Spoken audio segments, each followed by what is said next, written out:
What is up, everybody? Welcome back to Never Stop Building. I'm your host, Sam Kaufman. As always, super pumped to be here talking to you on this beautiful, beautiful day.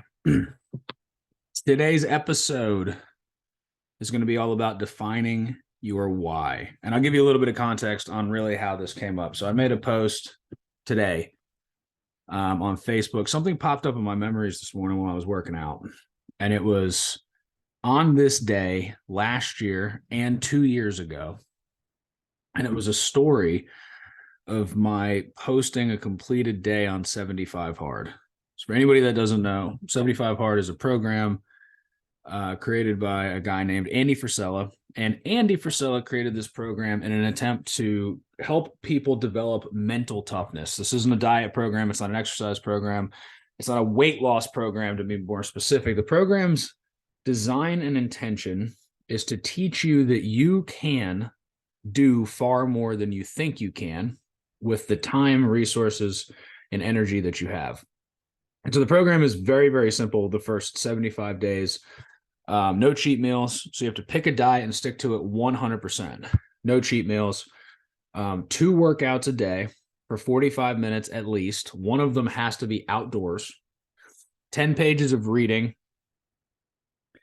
2 workouts, 10 pages, outdoor workout. Oh, and a daily progress photo and a gallon of water drank. So that's 75 hard. Now, there are not variations, but there's different phases to it. So after you complete the first 75 days, there are 3 more phases you can go into. I won't go into all that right now, but you can basically build it to complete an entire year of mental toughness training. So it's popped up on my story. 75 Hard has an app that you can click the boxes. It helps you track your progress in each one of the things: 2 workouts, gallon of water, progress photo, 10 pages of reading, et cetera, et cetera. So a couple of years ago, I think 3, probably 2020 or 2021, I did 75 Hard and completed 75 Hard for the first time. And I had wanted to do it for a long time. I always wanted to, but I was scared. I was afraid. And I would have in the past, I'd say I was a little bitch, but the truth is that's a terrible way to describe yourself, even if it's true. I was just afraid I would fail. I posted in my Facebook post this morning that the reason I was afraid to fail was because I didn't want to have no cheat meals. I've shared about this on here a lot, and I've shared with the community tons, but I've struggled with food addiction my entire life. It's something that's very, very difficult to manage. It's become far simpler since I've invited God into the equation and asked for the help and strength and courage that I need. But I've struggled with it my entire life. And I was I didn't want to do the no cheat meals. I didn't want to not be able to have to, I'm going to say what I would tell myself, and I'm going to tell you the truth. What I would tell myself was I didn't want to not be able to have a treat or a dessert or enjoy a meal with my wife and kids. That's what I would tell myself. The truth was that I did not want to be restricted from binge eating. That's the truth. I was afraid to be restricted from binge eating because I don't really, at that time in my life, at least, I didn't really have a treat. I binge ate. I would be really, really strict on my diet for 6 days. And then Sunday would come, and I had a trainer at the time, and he would usually approve a refeed style meal for Sundays, have a burger, have something you've been in a deficit all week. But I would overdo it. I would regularly overdo it, and it would cause inflammation. I would eat myself sick. It was just really unhealthy. It was really addictive behavior. And for anybody else that struggles with food or any other style of addiction, I'm sure you can relate. But yeah, so I had this habit of eating myself sick, legitimately sick. I mean, not vomiting. I didn't take it quite that far, but I probably could have and should have vomited, but I would eat myself into this place of being debilitated, in pain, upset, couldn't sleep, inflammation for days, upset stomach for days. And so when I finally did 75 Hard the first time, really my intention was I need to learn. If I can go 75 days without a cheat meal, I will have really accomplished something for myself. And I knew that this program worked for people to develop mental toughness. And I knew that that was my problem. Food wasn't my problem. Mental toughness was my problem. And so I completed 75 hard at my first attempt that time. And I was really, really proud of myself. And it worked. And so since then, yes, I have overeaten. Yes, I've probably had moments where eating was on the verge of binging, but I have never eaten to the point like I did then since then. That 75 hard really, truly changed my entire ability to show up for myself and control myself in the food thing. So yeah, I've had delicious meals and cheat meals, and I've definitely eaten too much at a restaurant or whatever, but like I stop now. And like and for some people, you're like, man, like you really must be like, yeah, no, like when I have moments, I'm on a pretty strict diet plan right now, so there's no cheat meals or anything at this particular moment. But I can go to a restaurant and I can order a meal that is delicious, and I don't need to eat two of them, and I don't need dessert after every meal, and I don't need to eat myself sick anymore. And that came as a result of completing 75 days on 75 hard perfectly. Progress photo, gallon of water, 0 cheat meals, stuck to a diet, 2 workouts a day, 1 being outdoors. And the outdoor workout can be like a weighted vest walk for 45 minutes. It's not, you don't have to go like, build a gym in your backyard, but it needs to be outside, and it needs to be, you got to break a little bit of a sweat. The following year, I did it again. And when I did 75 hard again, it was because I was offered an opportunity to coach clients in a business coaching position at that time with Win Rate Consulting. And I was in a good place. It was April 2022, and the position would start in June. There was a big event coming up in June. They were anticipating client signups at that time. So the April was the offer, May was the onboarding, June was the start. And it was mid-April, and everything was fine, but I was given this opportunity to pursue something that I dreamed of for a long time. And so I really, really, really wanted to show up at my best. And I knew that the last time I did 75 hard, when it was over, I was a better version of myself. And so I was out of town with Amanda and the kids, and they called me on like a Thursday. We got back in town on Saturday. I started 75 hard on Monday. Completed phase 1, I believe completed phase 2. I didn't do phase 3 that time around.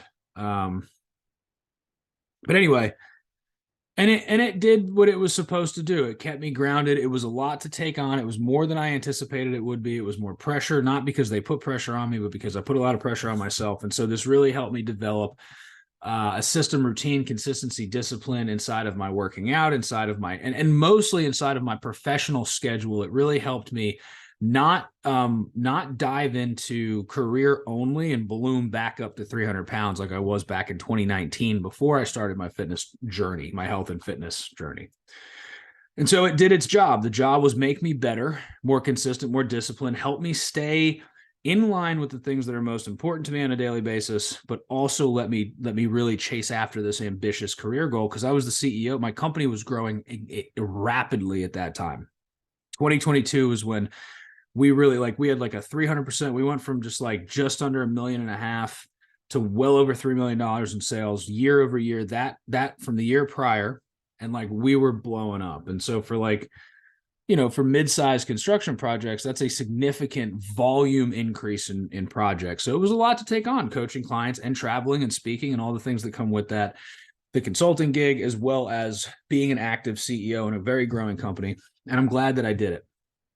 But I made in my post, and this is really what I want to talk about here, because I think there's one key thing that happened in the comments of the post that is warranted for an episode of Never Stop Building. And then there's a message I got after the post that I'm going to share with you guys that I think is also, it's important about building your own audience and sharing your story.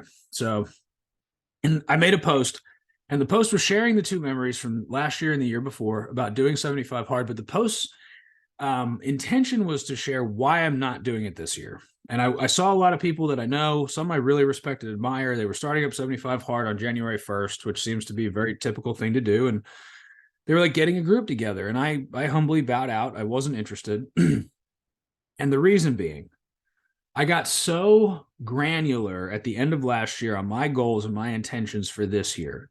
And when I looked at 75 hard, there was no place inside of 75 hard that's the 75 hard program was going to help me be 1% better in any of those areas. It helped me tremendously when I needed that real swift kick in the ass. But this year, what was most important to me going into this year was me proving to myself that I don't need an app and I don't need boxes to check and I don't need an Instagram story to hold me accountable. That if I set a health and fitness goal and I set a finance goal and I set a career goal and I set business goals and I set family goals and marriage goals and kid goals and travel goals and self goals and faith goals, that I will continue to do the work necessary on a daily basis to achieve those, whether or not I'm on an extreme program using an app and getting attention for it. And I was afraid. I was afraid because I had learned I could do it with the app. I could work out 150 times in 75 days. I could never have a cheat meal for 75 straight days. I could do very certain specific things, but I had not proven to myself up to that point in my life that I could maintain long-term consistency.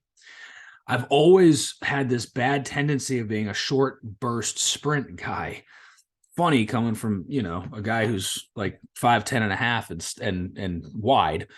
But I've always been a short burst sprint guy. And what I mean by that is I've always been really, really good at going really, really hard, driving a wild amount of results very, very quickly, and driving myself into the ground and then being incapable of maintaining that because what I had done to get there was unsustainable.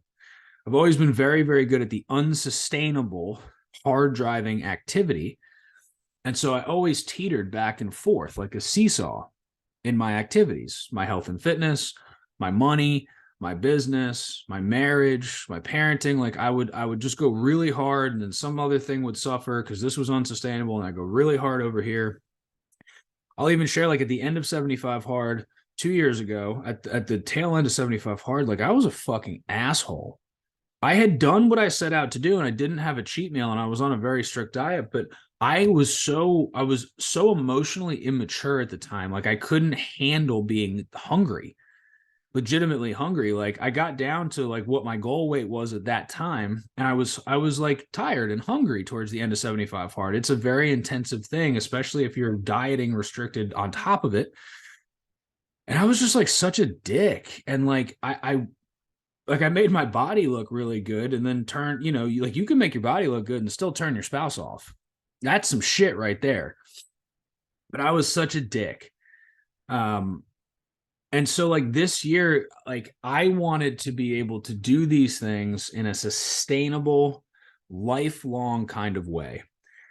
And I was really, really dead set on doing that. So I bowed out of doing 75 hard. Now, look, and I want to say, like, if you've never done 75 hard, I actually think it is an incredible program to kick you into gear.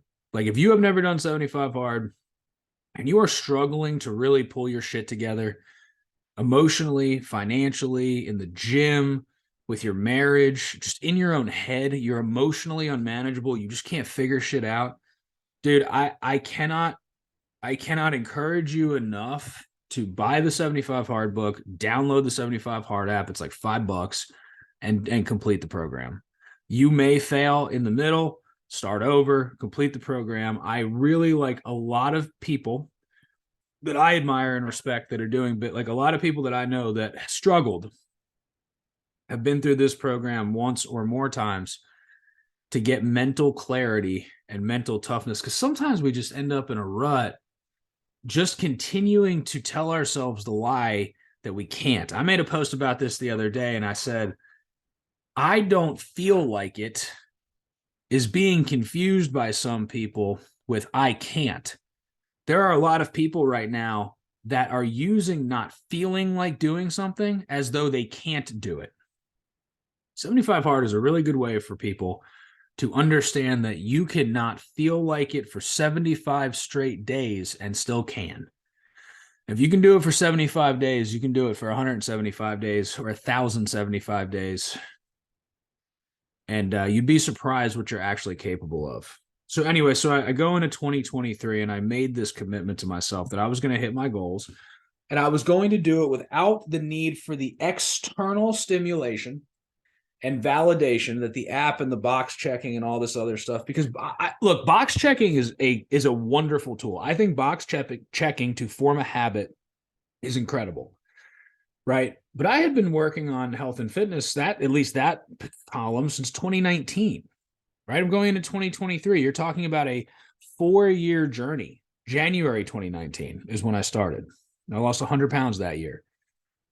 You're talking about, I've been in business for almost 10 years. I've been an entrepreneur since I was 12.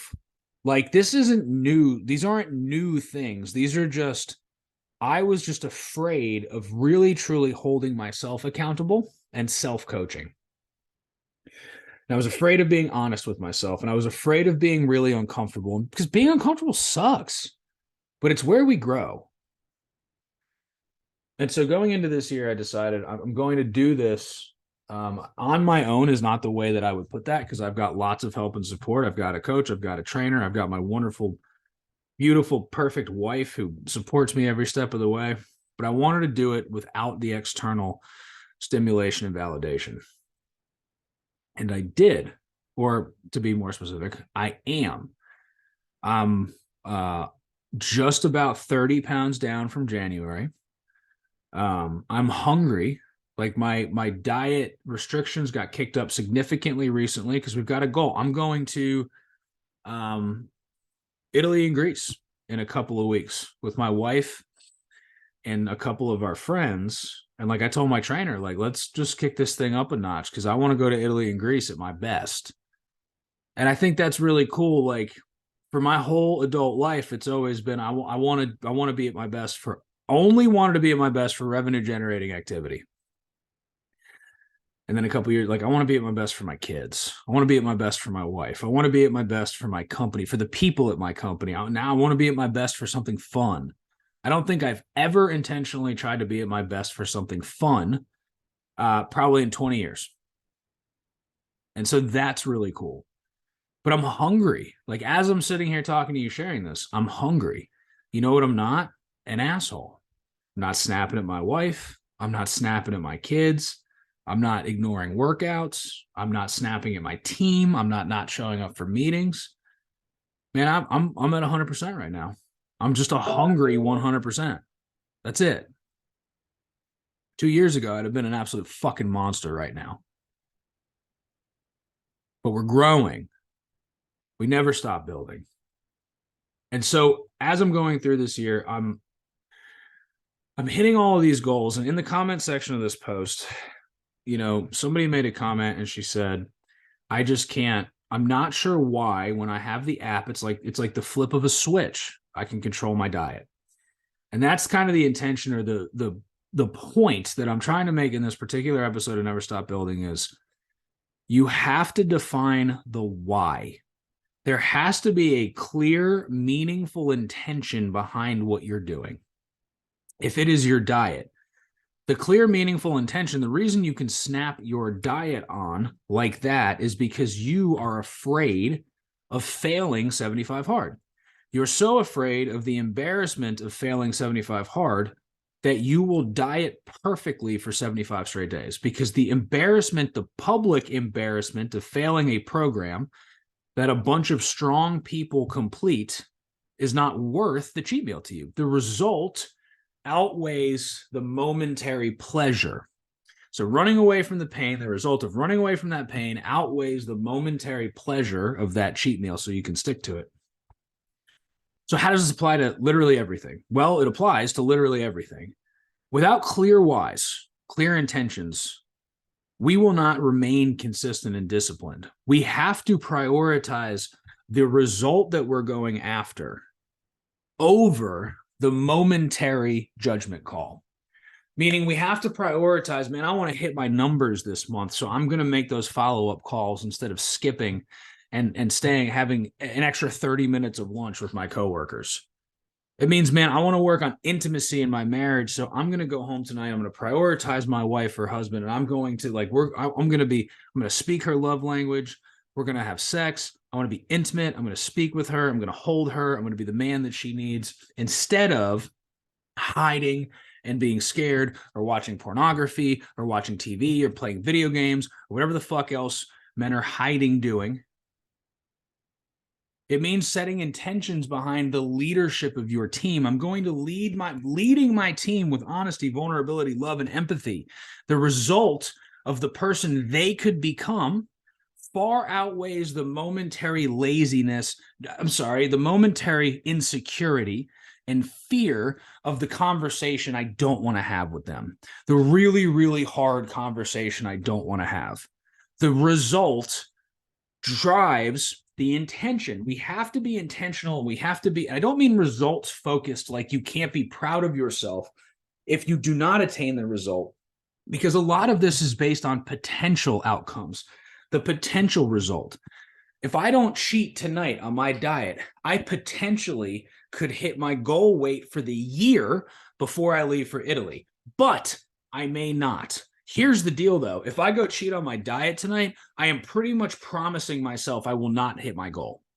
And so for me, it's a risk analysis. It's a gamble in my favor.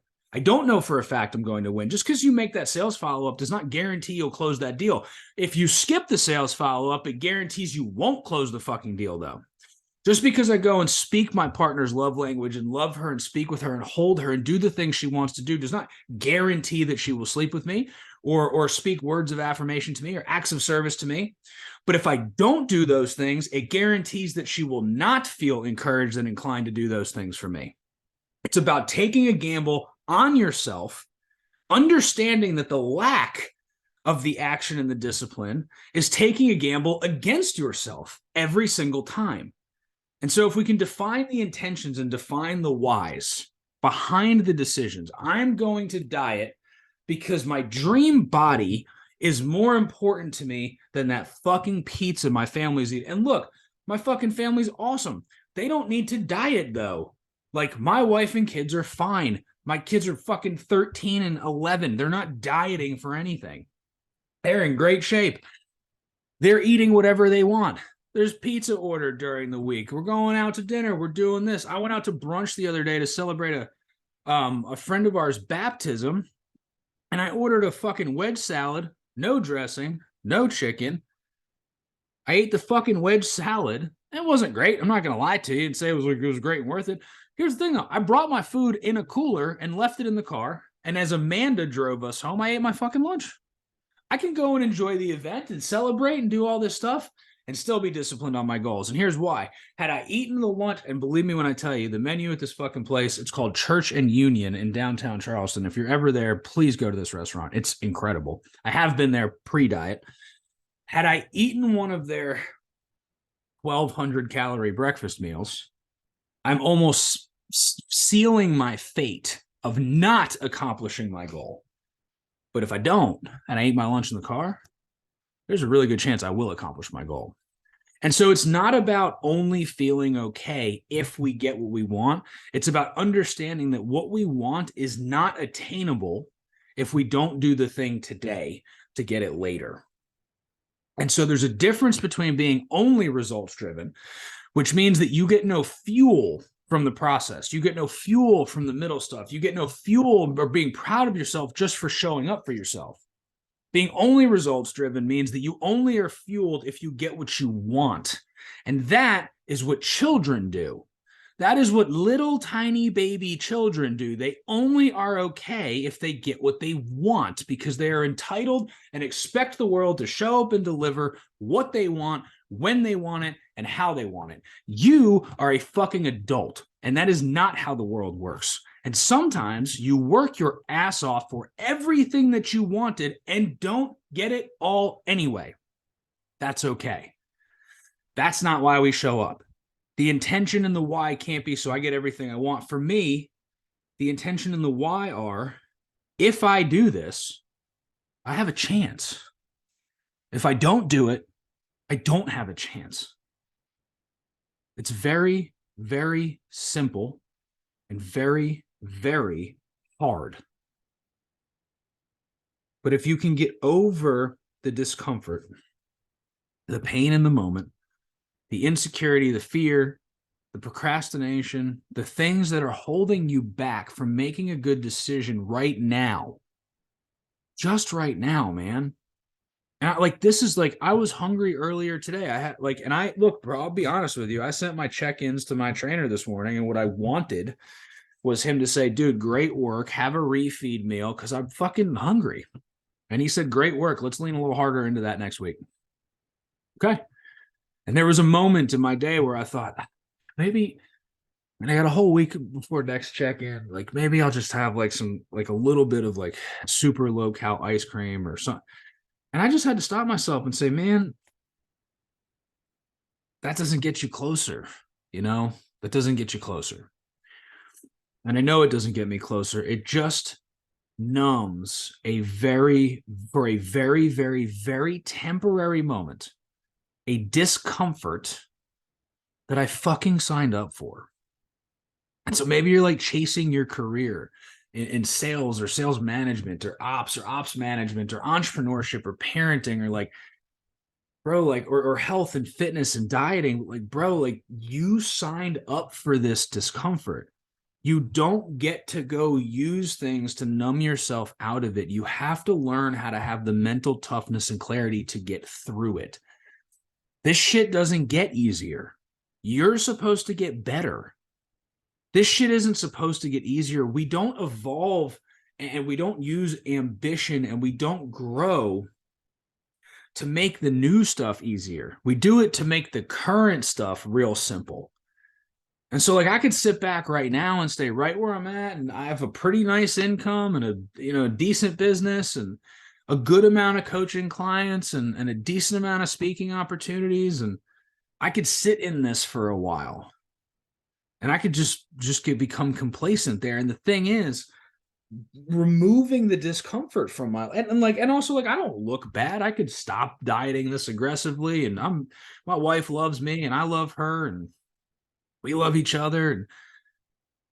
But there is a benefit to constantly pushing the boundaries and limitations that your mind have.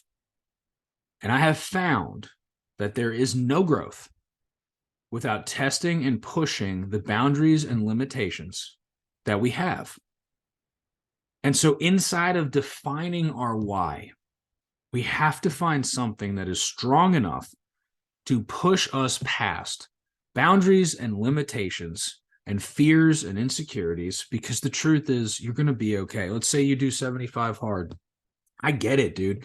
The thought of how the fuck do I add 2 workouts to my schedule and a gallon of water and I'm going to pee all the time. And yeah, correct. Yes, it is going to be tough. Yes, you'll have to get up earlier. Yeah, you'll be doing outdoor walks at 10 o'clock at night. I've done them. Yeah, you're going to be fucking hungry, sticking to a diet. You're going to want that food that you can't have. Oh, and it's no alcohol either. That's the other. I haven't drank in almost 10 years, so I always forget that one. But there's no alcohol allowed on 75 hard either. Oh, man, but I want to have a beer with the... Yeah, no, that's the whole point. The point is teaching and training yourself to say no to yourself. Nobody's out there convincing you that you need to have a drink, or that you shouldn't go to the gym, or that you should have a cheat meal, or that you shouldn't work on your body, or that you shouldn't work on your marriage, or that you shouldn't get more intimate with your spouse. No one's out there telling you these things. It's all fucking you. You are your own worst enemy, constantly stopping yourself from being the best version of yourself. And as that continues to happen, you will hurt yourself. You will continue to hurt yourself. So, whatever it is that you are you want to accomplish right now, whether you're getting on 75 hard to do it or you're not getting on 75 hard to do it, it doesn't really matter. Whatever you're doing or avoiding doing, set a clear and defined intention and why. And for the love of God, make sure that that why and intention is not what you think other people want to hear. Make sure it's not what other people want to hear. Because you can tell people, oh, I'm going to diet and exercise to be healthy. because it sounds better than saying, I want to diet because I feel like a fat fuck and I want to be shredded. And if that's the truth, say that shit out loud. I want to be shredded. I want to be fucking jacked. I want to be sexy without my clothes on to my spouse. I want to take my clothes off in front of my spouse and her go, holy shit, you look fucking awesome. If you've never experienced that, like if you've never taken care of your body consistently enough where your spouse, when you get naked, goes, damn, bro, there's nothing in the world. At least for me, I'm a words of affirmation love language guy. But those moments, bro, come on. If you've never, but if that's the truth, if that's the reason, own that shit. Own your why. Own your intentions. Be honest with yourself and the people around you. Why do you want to eat healthy all of a sudden and go to the gym? Because I want to look fucking hot. I want to look hot. I want to look sexy naked. Oh, shit. You'll take people fucking aback. But the truth is the only way you'll stick to the why and the intention. Maybe it is health. Maybe you got some blood work back and it doesn't look so good. But you're telling people, oh, I just want to be more active. Or no, bro, like your health is bad. Own it. I'm scared of my cholesterol. I'm scared of my blood sugar. I'm scared of my lipid. I'm afraid for my future. So I'm going to buckle down on this. Be honest. Own your why. Own your intention. Why do you want to work on your marriage? Oh, man, well, like my wife's a bitch. Or, oh, like my husband's such an asshole. No, bro. Why do you want to work on your marriage? You have to define and intentionalize the why. I want to work on my marriage because I feel neglected. I want to work on my marriage because I love my wife and I miss her. I want to work on my marriage because I need to have more sex to feel loved and I'm not getting enough. I want to work on my marriage because I don't feel like my marriage is operating the way that God intended for marriage to operate. Whatever it is, it has to be the truth, the thing that you actually thought about inside your mind that you refuse to say out loud. That's the only one that's going to work long term. I want to work on my business because I want to get rich. Or how about that? I want to work on my business because I want to serve others. Okay, but what if you actually just want to get rich? Well, if you don't actually hone in on that, and I'll own that for many years, I was like, I don't care about money. I don't care about money. I don't care about money. And then one day, we were like, I was stuck at a certain revenue, profit, personal income for like years. And one day I had to like own, like, I do care about money. I fucking love money. I want all the money. I want to make so much money and I want to live a certain way and I want to leave a certain amount behind and I want to donate a certain amount and I want to have certain car. And like, until I said it out loud, I want to be fucking wealthy. Nothing changed. Then all of a sudden I owned it and I defined my intention for my decisions. And I was like, holy shit, okay, this changes everything. Then I started running my business completely different. I started running my life completely different. I started making more. All of a sudden I'm making income all over the fucking place. Investments are paying off. The universe, the Lord responds to the truth, to the fucking truth. You have to tell the truth. Define your why behind your intention with the truth. Anything void of the truth will not come to fruition, or worse, it will come to fruition in the worst fucking way possible, and you will be in more pain than you were when you started. Because you might just get exactly what you wanted for the wrong reasons, and that shit hurts too. Define your why behind your intentions with the truth, and then get to fucking work. Thanks for joining. Talk to y'all next week.